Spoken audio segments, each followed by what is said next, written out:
Y'all, so I was thinking about this morning. When I was younger, I was like, was I in middle school? I was in high school.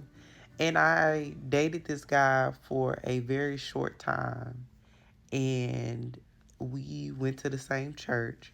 He was a very sweet guy, but there was some other issues there. And I remember my dog had a litter of puppies, and she lost like she lost quite a few of them in that litter. And the first one to die, I grieved so bad. And my dad tried to make me feel better, and he put like the dog outside of my bedroom window. Y'all know that's the same thing that Hitler's parents did with his siblings. But anyway, that could have gone very psychologically bad.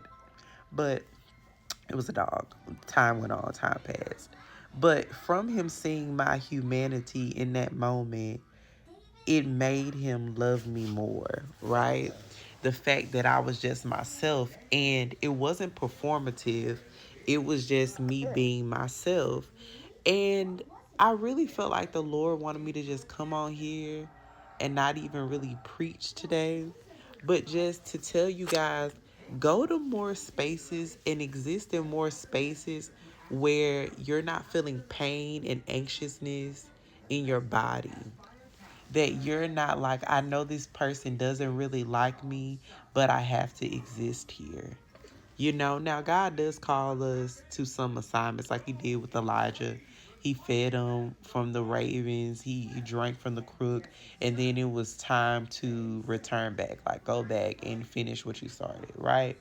But a lot of times, things aren't even in our assignment. We are just addicted to stress. We're addicted to pain.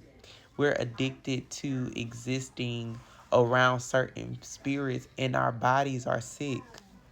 We have all these diseases, anxiety, depression. We're on these pills, endometriosis, hair falling out, can't grow, can't keep a job. And a lot of times when people bombard you down and they press you down like that, it's just them making you more manageable. And I saw this video of this young lady on here, and she was talking about how eventually you get addicted to hiding. Like because people push you and break you down and abuse you so much and don't allow you to exist as the person you are. Love allows you to exist. God allows you to exist. That's why he sent his son. He knew that you were an imperfect being. And so he said, I will be the link. I will be the link.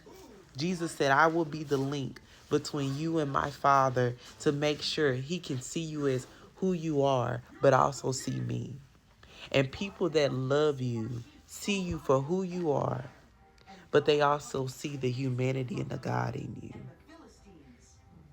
Now, this does not go to the people, because there's some people that totally try to destroy and break people and abuse them and stuff like that, and then you know, cry wolf about the repercussions of no longer having access to that person's energy or that person's body or that person's time or that person's servitude that you took advantage of. That's not what we're talking about.